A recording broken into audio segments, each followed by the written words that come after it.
کل کا جو یہ میڈیا کا گند ہے اس کے متعلق کچھ اسٹیٹسٹک تھی، مگر وہ اتنی گندی ہے کہ اس کو نقل کرنے کوئی دل نہیں چاہتا. مجھے بہت تردد تھا کہ یہ بات بتانی نہیں چاہیے، لیکن اس میں عجیب و غریب باتیں ہیں. ہر 4 گھنٹے کے اندر ایک ننگی فلم سسٹم کے اوپر اپلوڈ ہو رہی ہے، ہر 4 گھنٹے کے بعد. جو انٹرنیٹ دیکھنے والے ہیں ان میں سے 35% جو ننگی فلمیں دیکھتے ہیں وہ عورتیں ہوتی ہیں.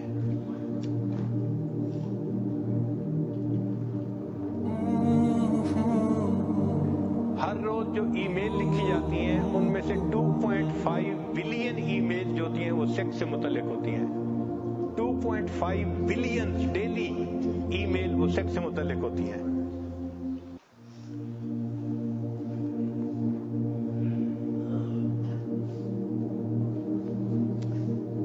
باہر ملکوں میں 56% جو ڈائیورس ہو رہی ہے اس کی بنیادی وجہ بیوی یا میاں ان میں سے کوئی نہ کوئی ننگی فلمیں دیکھتا ہے. اس لیے وہ اپنے ساتھی سے مطمئن نہیں ہوتا اور ان کی زندگی میں پرابلم آتے ہیں.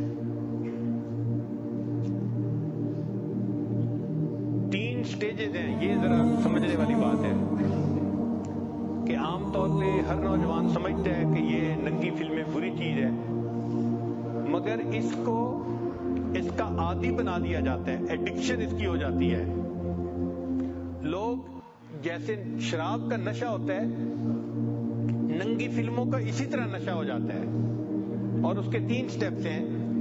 پہلا سٹیپ ہے ڈی سینسٹائزیشن.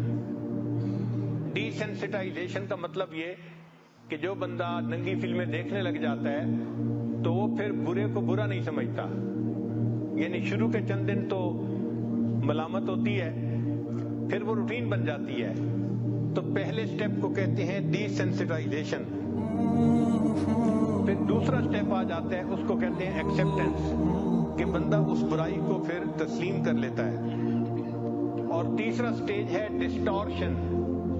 ڈسٹارشن کا معنی کہ بندہ اس گناہ کو زندگی کا حصہ ہی سمجھنا شروع کر، اس کے بغیر تو گزارا ہی نہیں. یہی طریقہ ہے. تو آج کل میڈیا کے ذریعے انسانوں کے دماغ کی سوچ کو ڈسٹارٹ کر دیا گیا ہے، جس وجہ سے زندگیوں کے اندر بہت پریشانیاں ہیں. شریعت نے شروع سے ہی ان تمام گندی چیزوں سے بچنے کی جو ہے ہمیں تلقین فرمائی. لہذا جو لوگ اللہ تعالیٰ کے راستے پہ چلنا چاہتے ہیں ان کو چاہیے کہ وہ انٹرنیٹ کو تو اپنا دشمن سمجھیں. ٹھیک ہے، کاروباری استعمال کی وجہ سے ہم یہ نہیں کہہ دیتے کہ جی ہر بندے کے لیے حرام ہے. ٹھیک ہے، جو کاروبار کے لیے استعمال کرتے ہیں تو جائز کام کے لیے جائز ہے، ناجائز کام کے لیے ناجائز ہے. مگر اکثر و بیشتر اس کا ناجائز استعمال ہی ہو رہا ہوتا ہے. اس سے بچنے کی کوشش کریں.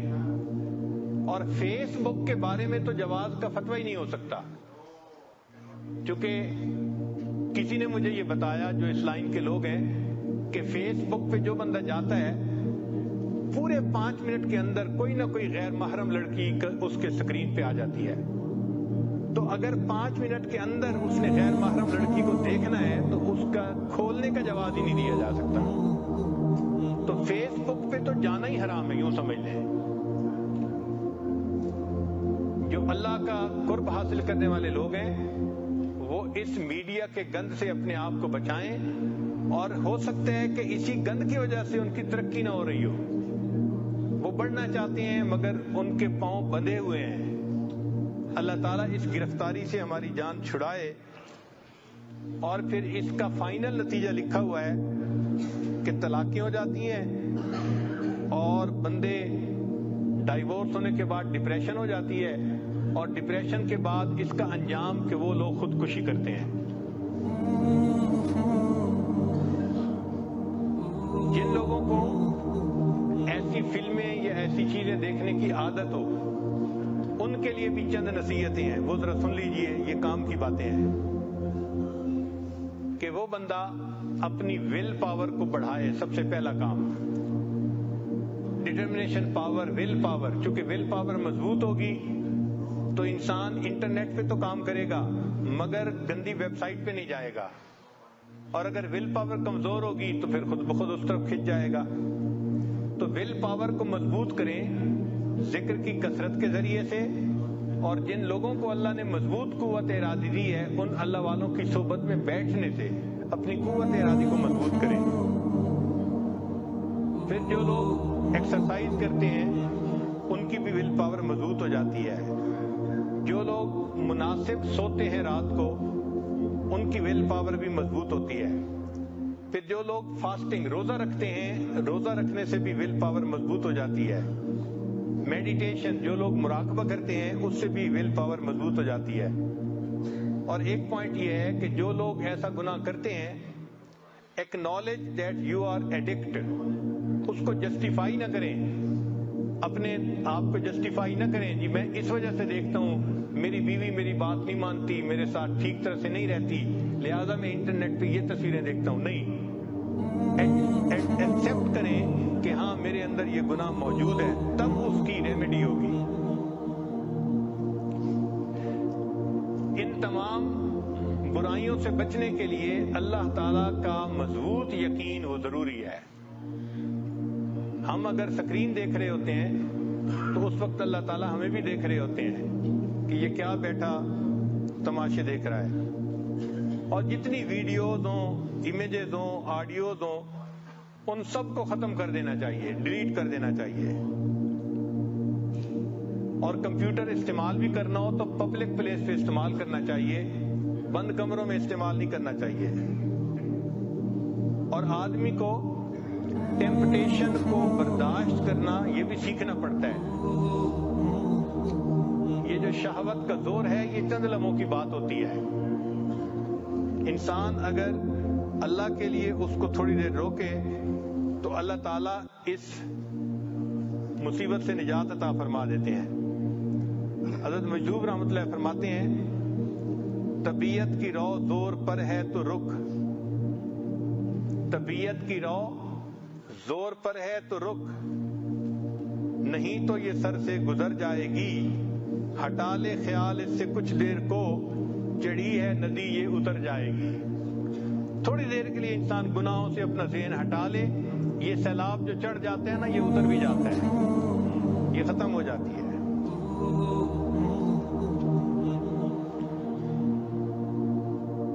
فرماتے ہیں کر نفس کا مقابلہ ہاں بار بار تو، 100 مرتبہ بھی ہار کے ہمت نہ ہار تو، اس کو پچھاڑ کے بھی نہ پچھڑا ہوا سمجھ، ہر وقت اس کمی سے رہ ہوشیار تو۔ اب 2-3 نکتے آخر پہ جو ہمیں ذہن میں رکھنے چاہیے کہ یہ شہوت سے متعلقہ جو گناہ ہے نا ان سے بچنے کے لیے 2-3 نکتے ذہن میں رکھیں۔ پہلی بات کہ اللہ تعالیٰ نے انسان کا رزق متعین فرمایا ہے، وَإِن مِّن شَيْءٍ إِلَّا عِندَنَا خَزَائِنُهُ، جو بھی چیز ہے اس کے ہمارے پاس خزانے ہیں، وَمَا نُنَزِّلُهُ إِلَّا بِقَدْرٍ مَّعْلُومٍ، ہم اس کو ایک معلوم اندازے کے مطابق اتارتے ہیں۔ ہم نے دنیا میں کتنے لقمے کھانے ہیں یہ طے شدہ ہے، کتنا پانی پینا ہے طے شدہ ہے۔ ہم اس وقت تک نہیں مر سکتے جب تک ایک قطرہ جو رزق میں لکھا ہے ہم نے اس کو پی نہ لیا ہو۔ اس لیے بعض لوگوں کو آپ دیکھتے ہیں پانی پی رہے ہوتے ہیں اور ایک گھونٹ لیتے ہیں، گلاس رکھتے ہیں اور ان کی موت آ جاتی ہے۔ انہوں نے اتنا ہی پانی پینا ہوتا ہے، رزق اتنا ہی تھا، جو مزید پانی تھا وہ ان کا رزق نہیں تھا۔ لقمہ لیتے ہیں باقی روٹی رہ جاتی ہے، فوت ہو جاتے ہیں، ان کا رزق اتنا ہی تھا۔ ہماری زندگی میں جو اللہ رب العزت نے ہمارے لیے جنس کے مزے رکھے ہیں نکاح کے ذریعے سے، وہ ہمارا رزق ہے، وہ ہمیں ملنے ہی ملنے ہیں۔ اگر ہم شریعت کے مطابق کریں گے تو ازدواجی زندگی کی لذتیں نصیب ہوں گی، اور اگر ہم وقت سے پہلے ان کو لینے کی کوشش کریں گے تو کوٹا ہمارا ہی ہے جو ختم ہوگا اور گناہ اوپر سے ہوگا، گناہ اوپر سے ہوگا۔ اس لیے کنوارے بچے شادی سے پہلے جن سے گناہوں میں پڑ جاتے ہیں تو وہ یہ ذہن میں سوچیں کہ ہم جو لذتیں لے رہے ہیں یہ نصیب ہمارا ہی ہے، اگر ہم نکاح کے بعد لیں گے تو یہ کامل لذت ملے گی ہمیں، اور اگر نکاح سے پہلے غلط طریقوں سے شہوت پوری کریں گے تو طریقہ بھی غلط ہوگا اور اوپر سے گناہ بھی ملے گا۔ نتیجہ کیا ہوتا ہے کہ اگر شادی سے پہلے ان گناہوں میں پڑ گیا تو جب شادی ہو جاتی ہے تو ان کا کوٹا ہی تھوڑا ہوتا ہے، لہذا وہ اپنے زندگی کی جو ساتھی ہے اس کی تمناؤں کو پورا ہی نہیں کر پاتے۔ اس سے ازدواجی زندگی کے اندر پریشانیاں آتی ہیں، پھر بیویاں خاوند کے سامنے غصہ کرتی ہیں، آرگومنٹ کرتی ہیں، اور اکثر ایسے لوگوں کے درمیان ناچاتی رہتی ہے۔ یا دوسرا طریقہ یہ کہ جب بیوی خاوند سے مطمئن نہیں ہوگی تو وہ بھی گناہ کا راستہ جو ہے اختیار کرے گی۔ تو ایسے لوگ جو کنوارے پن میں گناہوں میں پڑتے ہیں وہ یہ ذہن میں رکھیں کہ شادی کے بعد ایسا نہ ہو کہ ہماری بیوی کہیں گناہ کے راستے میں نہ پڑ جائے۔ اور امام شافعی رحمۃ اللہ فرماتے تھے کہ یہ زنا جو ہے اس کا قصاص ہوتا ہے۔ قصاص کا کیا معنی کہ اگر آج میں زنا کر رہا ہوں تو اس کے بدلے کوئی نہ کوئی گھر کی عورت اس کو پورا کرے گی قصاص کو۔ تو اگر ماں زنا کر رہی ہے تو وہ سوچے کہ کیا میری اس حرکت کا بدلہ میری بیٹی چکائے گی، میری بیٹی بھی اسی راستے پر چلے گی۔ اگر خاوند یہ عمل کر رہا ہے تو اپنی بیوی کے بارے میں سوچے کہ میں اگر کسی غیر عورت کے ساتھ یہ گناہ کر رہا ہوں تو میری بیوی، میری بیٹی وہ بھی اسی کو پورا کرے گی۔ حدیث مبارکہ ہے تم غیر عورتوں کے ساتھ پرہیزگاری کا معاملہ کرو، لوگ تمہاری عورتوں کے ساتھ پرہیزگاری کا معاملہ کریں گے۔ اور جو انسان غیر عورتوں کے ساتھ بدکاری کا معاملہ کرے گا تو علماء نے لکھا ہے کہ اس کے گھر میں بدکاری ہوگی، اور اگر گھر کی عورت سے نہیں ہوگی تو گھر کی دیواروں کے ساتھ بدکاری ہوگی۔ یعنی اس نے اس کا قصاص چکانا ضرور ہے۔ تو کیا ضرورت ہے اس گناہ میں پڑنے کی کہ جس گناہ کا قصاص ہماری اولادیں آگے چکائیں گی، ہمارے اپنے گھروں میں گناہ آئے گا۔ اس لیے اپنے آپ کو گناہ سے روکیے اور وہ عمل کیجئے جس کی شریعت نے اجازت دی ہے۔ جب تک دل میں یہ خوف نہیں ہوگا کہ اس سے اللہ ناراض ہوتے ہیں اور اس کا قصاص دینا پڑے گا، انسان ان گناہوں سے نہیں بچ سکتا۔ چنانچہ یہ دو تین باتیں ذہن میں رکھیں کہ جو کچھ ہوتا ہے وہ ہمارا ہی رزق ہوتا ہے، ہم اس کو خلاف شرع طریقے سے کیوں حاصل کریں؟ یہ تو ایسا ہی ہے کہ مزدور کو تنخواہ ملنی تھی اور وہ تنخواہ کو چوری کر لے، اس کو کون عقل مند کہے گا؟ اور بے وقوف آدمی، یہ تمہاری تو تنخواہ تھی، تم 2 دن صبر کر لیتے تو تمہیں مہینے کی تنخواہ مل جاتی، تم نے وقت سے پہلے اس کو چوری کر لیا تو مالک کی نظر میں مجرم بن گئے۔ یہ ہمارا ہی رزق ہے جو ہمیں ملنا ہے، ہم وقت سے پہلے جو کرتے ہیں یہ گناہ تو ہم اللہ کی نظر میں بھی مجرم بن جاتے ہیں۔ اور دوسرا یہ کہ اس کا قصاص ہے۔ اور ایک تیسری بات کہ یہ جو جنسی گناہ ہیں یہ اللہ تعالیٰ کو بہت ناپسند ہے، اس لیے فرمایا وَلَا تَقْرَبُوا الزِّنَا، زنا کے قریب بھی نہ جانا۔ یہ نہیں کہا کہ زنا نہ کرنا، قریب بھی نہ جانا، یعنی جو اس کی مبادیات ہیں اس سے بھی بچو۔ بات کرنا، دیکھنا یہ ابتدا ہے، اس سے بھی بچو۔ چنانچہ ہم اس سے بچیں اور احیاء اور پاک دامنی کی زندگی گزارنے کی کوشش کریں۔ پھر ایک مرتبہ حضرت رحمت اللہ علیہ نے ایک واقعہ سنایا جس کو تلبیس ابلیس میں بھی لکھا ہے۔ ایک حافظ قرآن تھا، اس نے کسی بے ریش لڑکے کو شہوت کی نظر سے دیکھا تو اس کے استاد نے کہا کہ تم نے ایسا کیوں غلط نظر ڈالی؟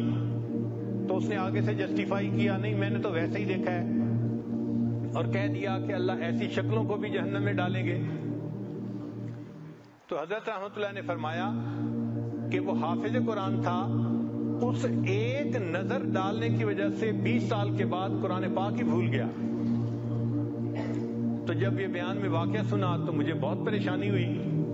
بعد میں کھانے پہ حضرت نے اپنے ہاں بلایا تو میں نے حضرت سے عرض کیا کہ حضرت میں کم علم ہوں، کم سمجھ ہوں، مجھے کچھ باتیں سمجھ میں نہیں آتی، آپ اجازت دیں تو میں آپ سے پوچھ لوں؟ فرمایا پوچھو۔ میں نے کہا کہ حضرت ایک بندے نے ایک مرتبہ بدنظری کی اتنی بڑی سزا کہ قرآن پاک کو ہی سینے سے نکال لیا گیا؟ تو حضرت نے فرمایا ہاں، وہ اس لیے کہ یہ اللہ تعالیٰ کی غیرت کا معاملہ ہے۔ میں نے پوچھا حضرت کیا مانا؟ تو فرمایا کہ نبی الاسلام نے فرمایا کہ انا اغیر الناس، میں انسانوں میں سب سے زیادہ غیور ہوں، واللہ اغیر منی، اللہ مجھ سے بھی زیادہ غیور ہے۔ تو اللہ غیرت کرتے ہیں کہ ایک بندہ مجھ سے محبت کرنے کے بجائے غیر سے محبت کا اظہار کر رہا ہے، یہ اللہ کی غیرت کا معاملہ ہے۔ اور جہاں غیرت کا معاملہ آ جاتا ہے وہاں اللہ تعالیٰ ایمان سے بھی محروم کر دیں تو یہ بھی ممکن ہے۔ اس لیے جو دوست لکھتے ہیں نا آئی لو یو، یہ 3 لفظ لکھتے ہوئے ہاتھ کانپنے چاہیے، بندے کا دل کانپنا چاہیے کہ میں کسی کو یہ لفظ لکھ رہا ہوں، کہیں ایسا نہ ہو کہ اس میسج کو بھیجنے پر اللہ تعالیٰ اپنے دفتر میں یہ لکھوا دیں کہ I don't love this person, یہ تو غیر سے محبت کرتا ہے، یہ میرے محبت کرنے والوں میں شامل نہیں ہے، اس کا نام نکال دو میری۔ تو کہیں اللہ کے دفتروں سے ہمارا نام ہی نہ نکال دیا جائے۔ ایسے الفاظ مت کہیں کسی کو، اس کو کہیں جہاں شریعت نے اجازت دی ہے، اس کے علاوہ نہیں۔ تو یہ اللہ تعالیٰ کی غیرت کا معاملہ ہے، اس لیے ایسے گناہوں سے بچنا اور اللہ تعالیٰ سے معافی مانگنا یہ ہمارے اوپر لازم ہے۔ اللہ تعالیٰ ہمیں شہوت کے گناہوں سے محفوظ فرمائے اور ہمیں اپنے نفس پر غالب آنے کی توفیق عطا فرمائے۔ وآخر دعوانا ان الحمد للہ رب العالمین۔